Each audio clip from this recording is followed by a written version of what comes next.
Slamet duduk diam menatap istrinya yang sedang memamerkan hidup sederhana mereka di depan kamera wartawan, sebuah tontonan kemiskinan yang telah dipoles menjadi konten viral yang menghasilkan miliaran.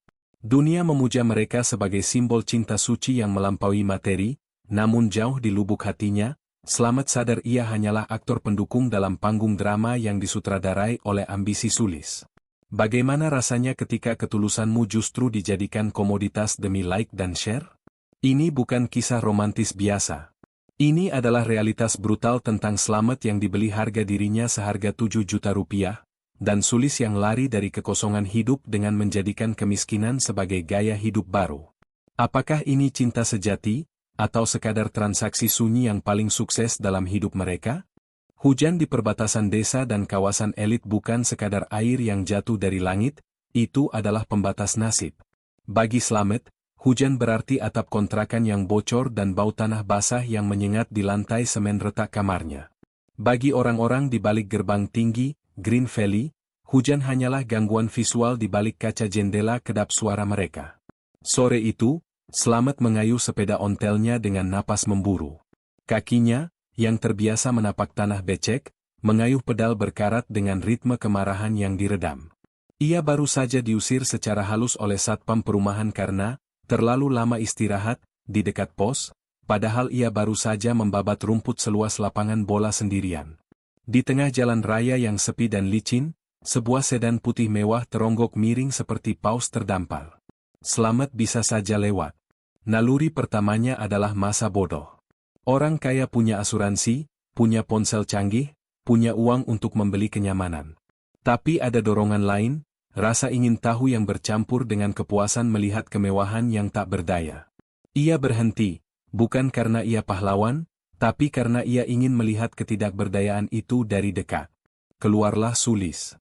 Wanita itu tampak seperti boneka porselen yang dilempar ke lumpur.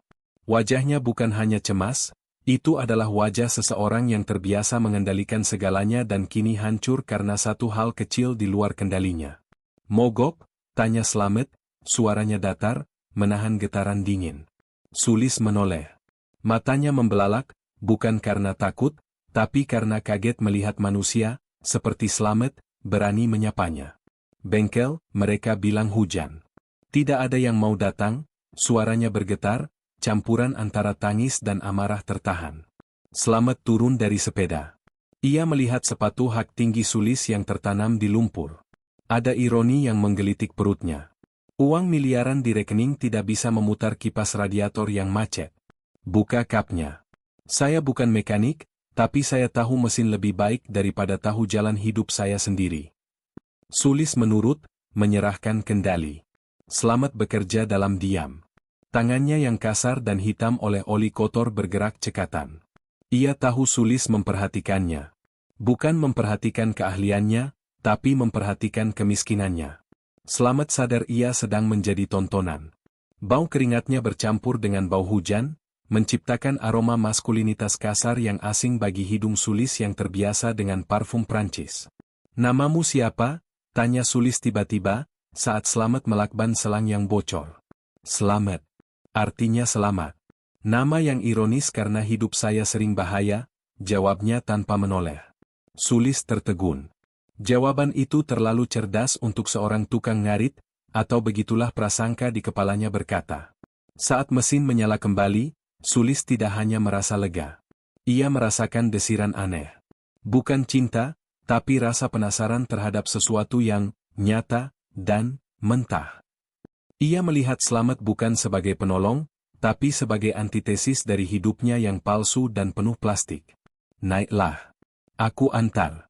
Sepedamu ikat saja di bagasi, perintah Sulis. Itu bukan tawaran, itu perintah halus. Di dalam mobil, AC yang menyala kembali membuat Slamet menggigil, tapi ia diam. Sulis menatapnya lewat spion. Ada kilatan obsesi di mata wanita itu. Orang sepertimu, jujur. Langka, gumam Sulis. Di duniaku, kejujuran itu mahal karena harus dibeli. Slamet hanya tersenyum miring. Ia tahu Sulis tidak sedang memujinya. Sulis sedang memproyeksikan fantasi, orang miskin yang bahagia, padanya. Dan Slamet, dengan cerdik, memutuskan untuk membiarkannya. Karena ia tahu, fantasi orang kaya adalah peluang bagi orang miskin. Terima kasih, Slamet, bisik Sulis saat mereka berpisah di bengkel. Ia menyelipkan kartu nama, bukan uang. Hubungi nomor ini. Jangan sampai hilang. Ini tiketmu keluar dari hujan. Slamet menatap kartu nama itu saat Sulis pergi. Ia tidak merasa bersyukur. Ia merasa sedang memegang kunci brankas yang pintunya baru saja terbuka sedikit.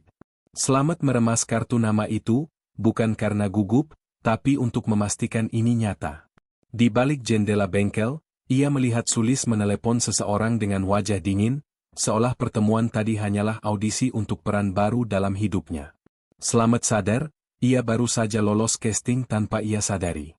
Rumah itu bukan rumah.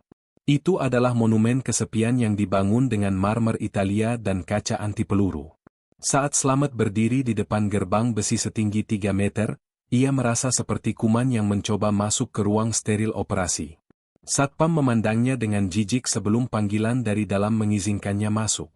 Di ruang tamu yang luasnya melebihi luas 1 RT di kampungnya, Slamet duduk di ujung sofa kulit, takut debu di celananya menodai kemewahan itu. Dina, sekretaris Sulis, berdiri di hadapannya seperti hakim pengadilan militer. Ibu Sulis punya selera yang unik, kata Dina dingin, matanya memindai Slamet dari ujung kaki ke ujung rambut. Dia suka memungut hal-hal yang menurutnya autentik. Kucing jalanan, lukisan abstrak dari seniman gila, dan sekarang, kamu. Slamet menelan ludah. Saya cuma mau balikin payung kalau boleh, Bu. Jangan bodoh. Kamu tahu kenapa kamu di sini, potong Dina. Dia butuh sopir. Tapi bukan sembarang sopir. Dia butuh seseorang yang tidak tahu cara memanipulasi laporan keuangan, seseorang yang terlalu bodoh untuk berkhianat. Itu kamu, kan? Kata-kata itu tajam, tapi Slamet tidak membantah. Harga dirinya ingin memberontak, tapi bayangan wajah ibunya yang sakit-sakitan dan atap bocor menahan lidahnya. Saya bisa nyetir. Saya jujur, jawab Slamet pelan. Sulis muncul dari lantai atas. Penampilannya sudah kembali sempurna, tapi matanya masih menyiratkan kekosongan yang sama. Dina, jangan kasar pada tamu kita, tegurnya, suara yang lembut tapi penuh otoritas palsu. Sulis duduk di hadapan Slamet, menatapnya seperti seorang kolektor menatap barang antik yang baru ditemukan di pasar loal. Gaji 7 juta. Fasilitas penuh.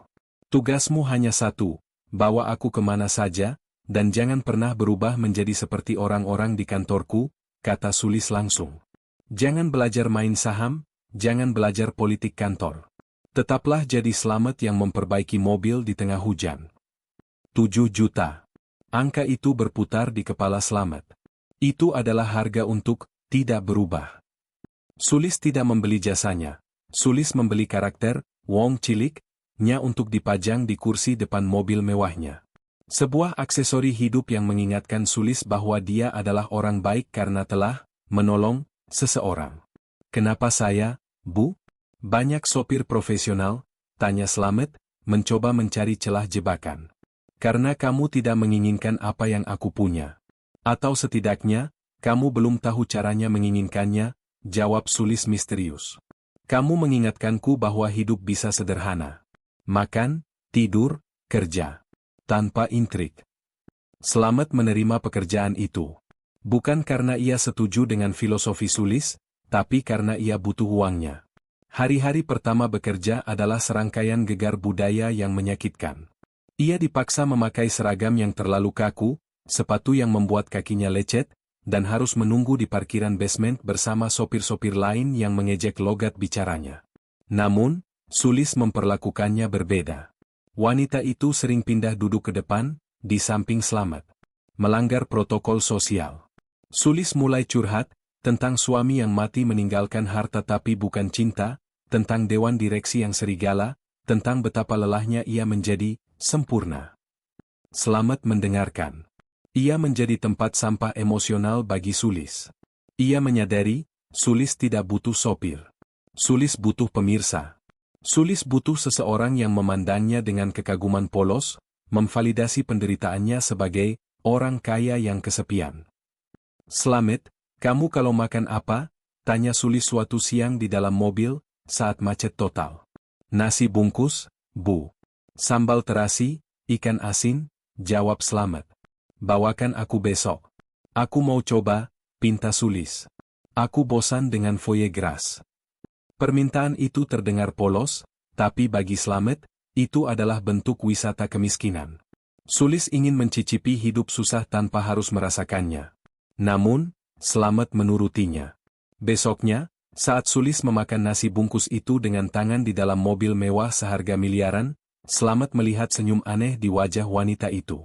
Sulis menikmati kontradiksi itu. Dia menikmati sensasi menjadi, merakyat, sementara AC mobilnya tetap menyala dingin. Saat Sulis menjilati sisa sambal di jarinya, dia menatap Slamet dengan intensitas yang membuat bulu kuduk berdiri.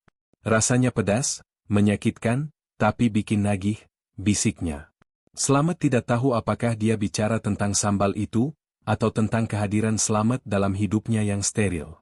2 bulan berlalu, dan batas antara atasan dan bawahan sudah kabur, atau lebih tepatnya, dihapus paksa oleh Sulis.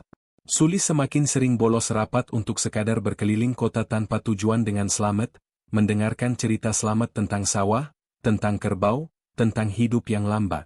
Slamet, di sisi lain, mulai merasa berkuasa. Ia sadar bahwa kebahagiaan mood Sulis bergantung padanya. Bawa aku ke desamu, Slamet. Akhir pekan ini, perintah Sulis suatu hari. Aku ingin lihat tempat di mana manusia masih menjadi manusia. Itu adalah ide buruk. Slamet tahu itu. Membawa Sulis ke desa sama dengan membawa alien ke pasar tradisional. Tapi ia tidak bisa menolak. Perjalanan ke desa adalah sebuah teater. Sulis mengenakan pakaian, sederhana, yang harganya lebih mahal dari harga tanah Bapak Slamet. Dia berfoto di sawah, tertawa dengan anak-anak desa yang kucel, dan makan di warung pinggir jalan seolah itu adalah restoran bintang 5. Malam itu, di teras rumah ibunya yang reot, mereka duduk berdua. Sulis menatap bintang, sementara Slamet menatap Sulis. Kamu tahu, Slamet, kata Sulis pelan, mereka pikir aku punya segalanya. Tapi aku merasa kosong. Di sini, bersamamu, aku merasa penuh. Slamet ingin berteriak bahwa kekosongan Sulis adalah kemewahan yang tidak bisa ia beli. Bahwa hidup di desa itu keras, bukan romantis. Tapi ia menelan ludah dan memainkan perannya. Ibu bilang, kekayaan itu ada di hati, Bu Sulis. Sulis tersenyum, lalu tangannya menggenggam tangan kasar Slamet. Jangan panggil Bu. Panggil Sulis. Dan, jangan lepaskan tangan ini. Momen itu hening, intim, dan berbahaya. Di balik semak-semak gelap, sebuah lensa kamera berkedip. Paparazzi bayaran, atau mungkin tetangga yang iri, tidak ada yang tahu. Yang jelas, esok paginya, dunia mereka meledak. Judul berita di portal gosip online itu brutal, CEO janda kaya, jajan, di desa? Skandal asmara terlarang dengan sopir pribadi. Foto mereka berpegangan tangan di teras gubuk tersebar luas. Kolom komentar penuh dengan cacian. Ada yang menyebut Slamet, pelet dukun, ada yang menyebut Sulis, tante girang yang putus asa. Slamet panik. Ia melihat masa depannya hancur. Dipecat, dipermalukan, mungkin dipukuli warga kampung. Ia bersiap untuk mengemasi barangnya dan kabur. Namun, reaksi Sulis di luar dugaan. Di kantornya yang berdinding kaca, Sulis menatap layar tablet yang menampilkan berita itu. Dia tidak menangis. Dia tidak menelepon pengacara untuk menghapus berita itu. Dia tertawa. Tawa yang kering dan sedikit gila. Ibu, kita harus klarifikasi. Saham anjlok 5% pagi ini, teriak Dina, kehilangan ketenangannya. Sulis menatap Dina, lalu menatap Slamet yang berdiri gemetar di sudut ruangan. Biarkan anjlok, Dina. Biarkan terbakar sampai jadi abu. Sulis berjalan mendekati Slamet. Mereka pikir ini aib? Tidak. Ini adalah alasan yang kutunggu-tunggu. Slamet bingung. Maksud ibu? Aku sudah lama ingin keluar dari penjara ini, Slamet. Tapi aku tidak punya alasan yang cukup kuat. Aku butuh ledakan besar untuk menghancurkan jembatan di belakangku supaya aku tidak bisa kembali. Sulis mencengkeram bahu Slamet. Kamu adalah bomku, Slamet. Dan sekarang kita sudah meledak. Sulis tidak mencintai Slamet karena siapa dia. Sulis menggunakan Slamet sebagai alat sabotase diri. Dia menggunakan skandal ini untuk memaksa Dewan Direksi memecatnya, untuk membebaskan dirinya dari tanggung jawab perusahaan, dan untuk memvalidasi peran barunya sebagai korban cinta suci yang disalahpahami dunia. Ayo pergi, Slamet. Kita pulang ke desa. Permanen, kata Sulis dengan mata berbinar liar. Slamet merasa mual. Dia bukan pahlawan dalam kisah cinta ini. Dia adalah sandera yang dibawa lari oleh penculik yang sedang mengalami gangguan mental. Tapi saat melihat Dina yang panik dan Sulis yang euforia, Slamet sadar dia tidak punya pilihan lain selain ikut. Desa menyambut mereka bukan dengan tangan terbuka, tapi dengan tatapan curiga. Slamet, si anak hilang, pulang membawa trofi yang rusak. Sulis, sang mantan CEO, kini tinggal di rumah kontrakan Slamet yang diperbaiki seadanya. Minggu-minggu pertama adalah neraka yang disamarkan sebagai bulan madu. Sulis bersikeras untuk memasak, tapi dia hampir membakar dapur karena tidak bisa menyalakan tungku kayu. Dia ingin mencuci baju di sungai demi pengalaman, tapi malah terkena gatal-gatal kulit karena air sungai yang kotor. Slamet yang harus membereskan semuanya. Dia yang memasak, dia yang mencuci, dia yang memperbaiki atap bocor saat hujan deras, sementara Sulis duduk di kursi rotan, menulis di jurnalnya tentang keindahan hidup lambat. Lihat, Slamet, kata Sulis suatu sore, menunjuk matahari terbenam. Kita tidak butuh uang miliaran untuk melihat ini. Ini gratis. Slamet, yang punggungnya sakit karena seharian mencangkul kebun, karena Sulis ingin makan sayur organik hasil tanam sendiri, hanya mengangguk lelah. Ya, Sulis. Gratis. Tapi obat gatalmu tidak gratis.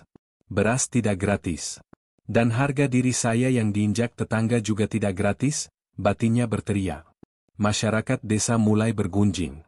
Mereka melihat Slamet bukan sebagai suami yang beruntung, tapi sebagai pembantu seumur hidup. Lihat itu si Slamet, bisik Pak Marno di warung kopi. Dulu tukang ngarit, sekarang jadi babu istrinya sendiri. Katanya orang kaya, kok hidupnya nyusahin? Konflik memuncak saat Sulis jatuh sakit. Demam tinggi karena tidak biasa dengan sanitasi desa. Dalam iguannya, Sulis tidak memanggil nama Slamet. Dia meracau tentang AC yang mati, tentang pelayanan hotel yang lambat, tentang smoothie mangga yang biasa dia minum setiap pagi. Slamet merawatnya dengan sabar, tapi juga dengan kebencian yang mulai tumbuh. Dia melihat Sulis yang rapuh, wanita yang melepaskan segalanya demi ide tentang cinta yang naif. Slamet sadar, Sulis tidak mencintai kehidupan desa. Sulis mencintai gagasan bahwa dia cukup berani untuk hidup di desa. Ada perbedaan besar. Saat Sulis sembuh, dia berkata dengan mata berkaca-kaca, "Terima kasih, sayang. Kamu merawatku lebih baik dari dokter termahal di Singapura." Sulis, kata Slamet tajam, keberaniannya muncul karena lelah. Kamu tidak bisa terus begini. Uang tabunganmu akan habis. Kita harus hidup nyata. Bukan main rumah-rumahan. Sulis terdiam. Wajahnya mengeras. Sisi CEO-nya muncul kembali sesaat. Aku punya rencana, Slamet. Jangan remehkan aku. Aku akan membuat tempat ini menjadi sesuatu. Sulis tidak menyerah pada kemiskinan. Dia memutuskan untuk menjual kemiskinan itu. Dia mulai mendokumentasikan kehidupan mereka di media sosial baru. Ex-CEO Living Simple Life. Narasi yang dia bangun sangat laku. Orang-orang kota yang stres menyukai kontennya. Sulis mulai mendapatkan endorsement produk-produk, natural, dan eco-friendly. Slamet melihat ini dengan horor. Sulis mengubah rumah mereka, privasi mereka, dan kemiskinan mereka menjadi konten. Ini cara kita bertahan, Slamet, kata Sulis sambil menyuruh Slamet berpose sedang membelah kayu bakar dengan telanjang dada. Dunia suka cerita penebusan dosa. Kita jual itu pada mereka. Slamet mengangkat kapak, siap membelah kayu. Dia sadar dia tidak pernah lepas dari pekerjaan lamanya. Dulu dia sopir, sekarang dia aktor dalam reality show kehidupan Sulis. Kamera Sulis menyala, merekam keringat Slamet sebagai simbol keseksian pria desa. 2 tahun kemudian, homestay kecil itu kini ramai. Sulis Slamet Ekologe menjadi destinasi wisata hits bagi orang kota yang ingin healing. Sulis berhasil. Dia tidak kembali menjadi CEO korporat, dia menjadi CEO dari brand kehidupan sederhananya sendiri. Pagi itu, mereka diwawancarai oleh jurnalis terkenal dari Jakarta. Sulis tampak bersahaja dengan kebaya katun yang harganya sebenarnya cukup mahal, duduk di samping Slamet yang kini terlihat lebih bersih, lebih terawat, namun matanya kehilangan kilat liar masa mudanya. "Jadi, apa rahasia kebahagiaan kalian?" tanya wartawan itu. "Meninggalkan harta demi cinta, itu keputusan besar." Sulis tersenyum, memegang tangan Slamet erat-erat. "Rahasianya adalah ketulusan. Slamet mengajarkan saya bahwa uang tidak bisa memelukmu saat dingin." Wartawan itu mengangguk kagum, mencatat kuote yang akan jadi viral nanti malam. Lalu dia beralih ke Slamet. "Dan Mas Slamet, bagaimana rasanya memiliki istri seperti Mbak Sulis?" Slamet terdiam sejenak. Dia melihat sekelilingnya. Rumah yang sudah direnovasi bagus, tapi tetap dibuat terlihat rustik, anak mereka, Damar, yang bermain dengan mainan kayu mahal, dan tamu-tamu yang membayar mahal untuk tidur di kamar tanpa AC. Slamet ingat masa lalunya sebagai tukang ngarit yang diusir satpam. Dia ingat rasa lapar yang nyata. Dia ingat penghinaan. Sekarang, dia punya segalanya. Makan enak, dihormati, atau setidaknya dianggap selebriti, dan hidup nyaman. Harganya? Dia harus terus memainkan peran suami sederhana yang bijak seumur hidupnya. Dia harus menelan egonya dan membiarkan Sulis menyetir narasi hidup mereka. Apakah dia mencintai Sulis? Mungkin. Atau mungkin dia mencintai kenyamanan yang Sulis bawa. Apakah Sulis mencintainya? Mungkin. Atau mungkin Sulis mencintai betapa bergunanya Slamet untuk citra barunya. Rasanya. Slamet tersenyum, senyum yang sudah dia latih di depan cermin. "Rasanya seperti mimpi yang saya tidak ingin bangun, Mas." Wawancara selesai. Artikel terbit. Dunia memuja mereka sebagai simbol cinta sejati yang melampaui materi. Malamnya, setelah semua tamu tidur, Slamet duduk di beranda. Sulis datang membawa teh, lalu bersandar di bahunya. "Kita berhasil, Slamet," bisik Sulis. "Lihat, kita bahagia, kan?" Slamet menyesap tehnya. Manis, hangat.